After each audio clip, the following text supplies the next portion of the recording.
Kira sat at her desk, her fingers moving swiftly over the keyboard as she finalized another report. 25 years in this office, 25 years of dedication, overtime, and unwavering loyalty. She had seen employees come and go, but she remained the steady foundation of the company. She had mentored countless juniors, handled the toughest clients, and solved problems no one else could. And yet, none of that mattered when she was called into the conference room that morning. Emma, her boss, sat across from her, arms crossed, her sharp gaze cold and indifferent. "Kira, after 25 years, we have to fire you," she announced, her voice laced with arrogance. There was no preamble, no gratitude, just a blunt dismissal. "Vacate the workplace before Friday." The words should have stung, should have left her reeling. But Kira merely blinked, her face void of emotion. A pause hung in the air, stretching awkwardly. Emma expected a reaction, shock, disbelief, perhaps even tears. The HR manager shifted in his seat, waiting for Kira to plead, to beg for reconsideration. But Kira did neither. She looked Emma in the eye, her voice steady. "Okay." A flicker of confusion crossed Emma's face.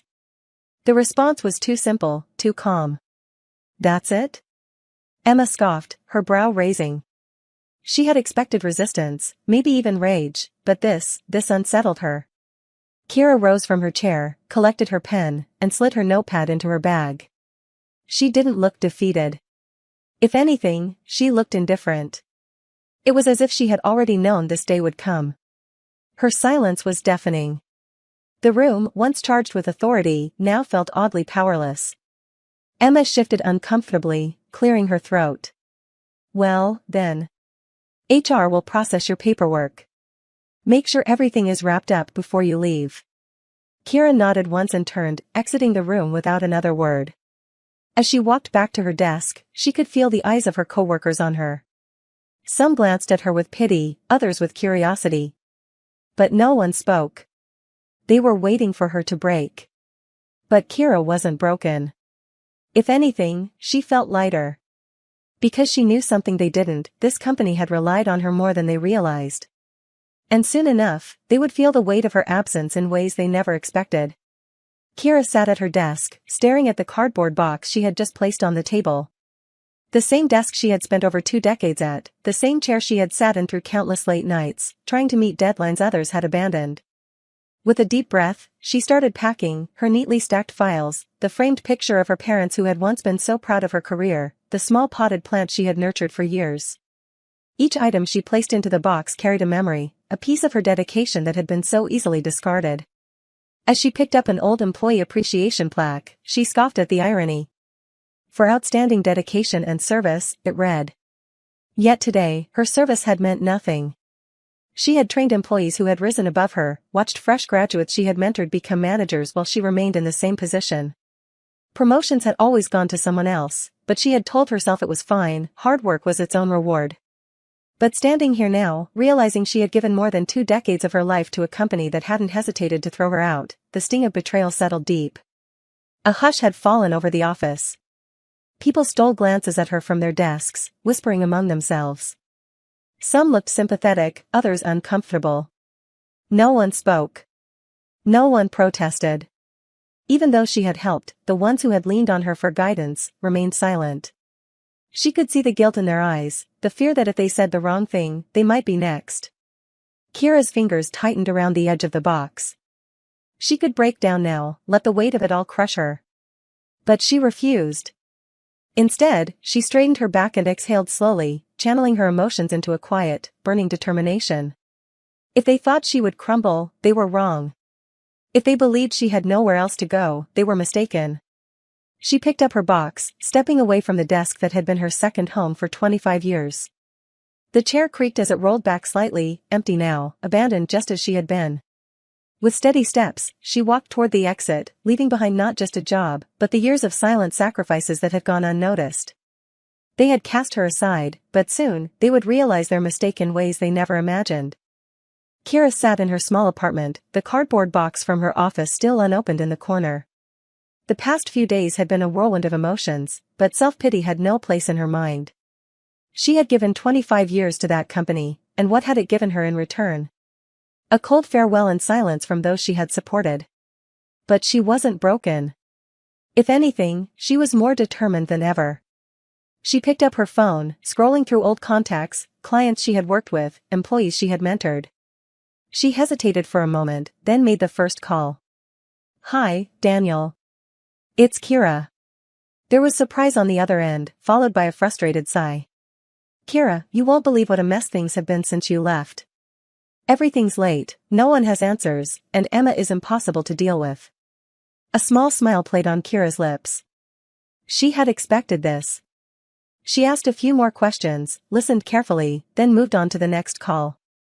Every conversation painted the same picture: clients were frustrated, employees were overwhelmed, and management was clueless about how to fix the growing problems. Kira had always been the one holding things together, the bridge between the company and its customers. Without her, cracks were beginning to show. Then came a call she hadn't expected. "Kira, it's Mark," an ex-colleague greeted her. "I heard what happened. Listen, I left a few months ago because I couldn't deal with Emma anymore. But I know people, good people, who are looking for something better. If you ever start something new, let me know." Kira's fingers tightened around her phone. Something new. The thought had been lingering in her mind, but now, it felt like more than just an idea. She had the experience, the connections, and now, a growing list of people eager for change. As the calls continued, she saw the bigger picture forming. The company had underestimated her worth. They thought she was replaceable. But they were wrong. Without her, their foundation was crumbling. And she? She was about to build something of her own. A plan was forming, and this time, it was her future she was investing in, not theirs. The cracks in the company's foundation had started to show the moment Kira walked out the door, but 3 weeks later, those cracks had turned into full-blown chaos. Orders were backed up, emails went unanswered, and frantic calls from frustrated clients flooded the office. The employees, once reliant on Kira's steady leadership, struggled to keep up. Every department was overwhelmed, buried under tasks that had always seemed to get done effortlessly before, but now, no one knew how to handle them. "Where's the updated report for the Carter account?" one manager barked across the office. "I don't know." Kira used to handle that, a junior employee stammered, scrolling frantically through files. "Has anyone responded to the Walters Group?" another voice chimed in. "Emma said she'd take care of it." Well, she didn't. Emma, sitting in her glass-walled office, watched the chaos unfold with a clenched jaw. She had underestimated Kira, but she would never admit it. Instead of stepping up to fix things, she doubled down on her usual tactics, blaming employees, pushing unrealistic deadlines, and demanding more without offering solutions. Her arrogance, once a minor irritation, had now become the company's biggest liability. Meanwhile, clients were losing patience. Delays, miscommunication, and mistakes were piling up. The Walters Group, one of their biggest accounts, sent an email with a clear warning: "If this level of service continues, we will be forced to explore other options." Others weren't as patient. Calls to the CEO became more frequent, filled with complaints about missed deadlines and unfulfilled contracts. The CEO, usually detached from day-to-day operations, was beginning to panic. At a tense board meeting, he finally voiced the realization everyone had been avoiding. "We lost Kira, and now the company is falling apart." She was the one holding everything together. Emma's expression tightened, her pride refusing to let her acknowledge the truth. "We'll manage," she said stubbornly. But they weren't managing. Clients were walking away. Employees were exhausted. And in the silence that followed, the weight of Kira's absence became undeniable.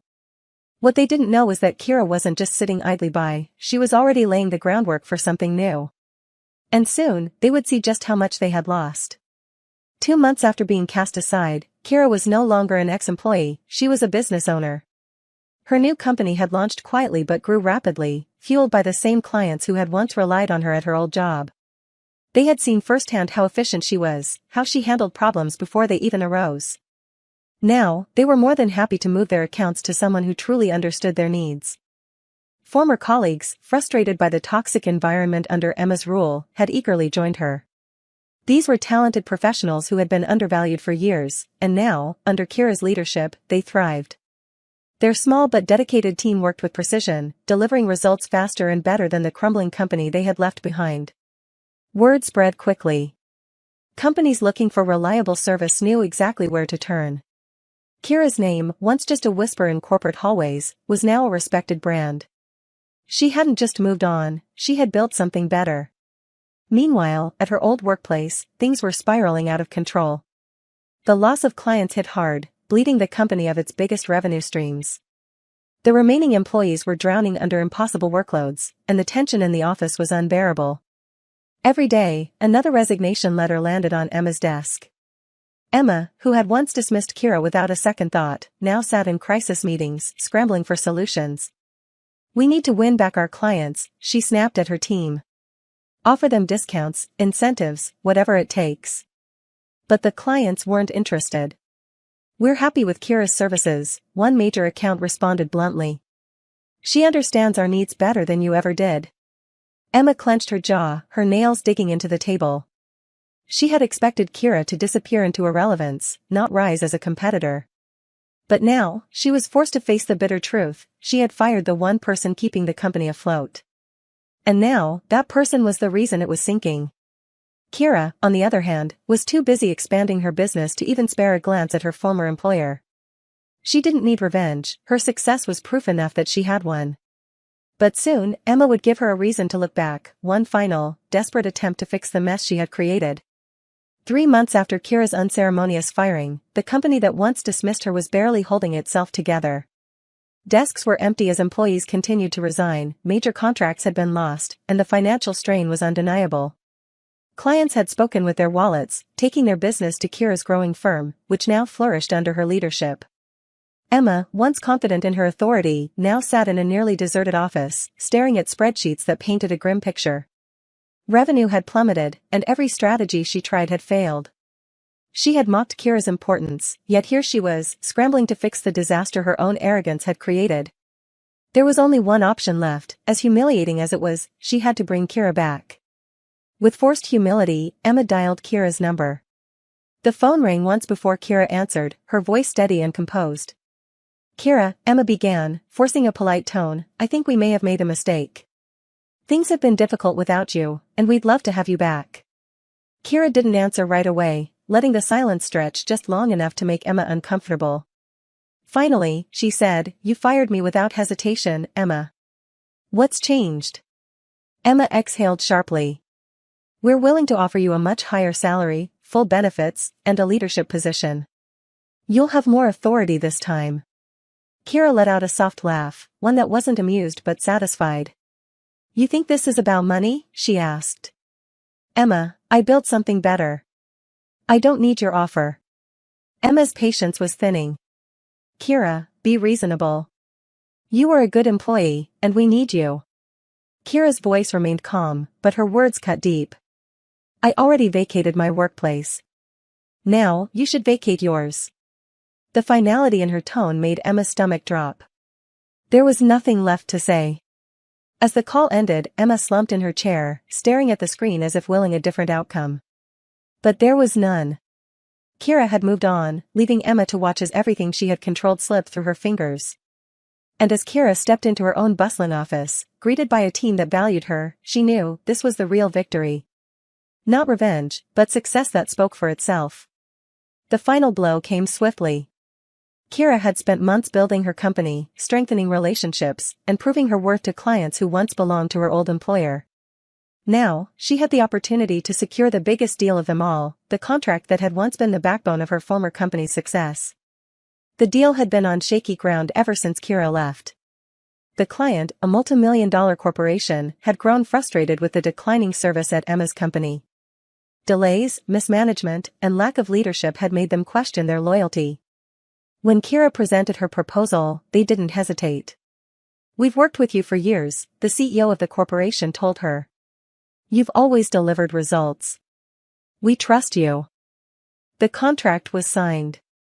And just like that, Emma's last hope was gone. News spread quickly: Kira had officially overtaken her former employer, snatching their most valuable contract. The company, already bleeding from the loss of clients and talent, was now beyond saving. Within weeks, it became clear that bankruptcy was their only option. The announcement was made public. Employees who had remained loyal to Emma were left jobless, investors pulled out, and the company that had once thrived was now nothing more than a cautionary tale. Reporters covered the downfall, and whispers of Emma's failure filled the corporate world. For the first time, Emma had to face the reality she had refused to acknowledge: she had destroyed her own empire. And the woman she had once dismissed so easily was now the one standing at the top. But Kira didn't gloat. She didn't need to. Her success was her response. That evening, she sat with her new team, celebrating their victory, not just over a failing company, but over the struggles they had endured together. Glasses clinked, laughter filled the air, and for the first time in years, Kira felt truly free. She had been cast aside as if she were nothing. But now, she was stronger than ever. Emma had once expected Kira to walk away in shame. Instead, it was Emma who had been left with nothing. And Kira? She had built something greater than she ever imagined. As Kira stood in her thriving office, watching her team work with passion and dedication, she realized that losing her job had been the best thing that ever happened to her. At the time, it had felt like betrayal, a cruel dismissal after 25 years of loyalty. But in reality, it had been a blessing in disguise. If Emma hadn't fired her, she would have remained stuck in a place where she was undervalued and unappreciated. Instead, she had built something better, something truly her own. She had learned a powerful lesson: loyalty should only be given to those who deserve it. Meanwhile, Emma had faded into irrelevance. Her name was now associated with failure, her arrogance leading to her own downfall. Kira, on the other hand, had risen from the ashes, proving that resilience and self-worth were the greatest weapons of all. As she stepped into her office, greeted by a team that respected her, she smiled. She had won, not through revenge, but through success. And that was the best victory of all.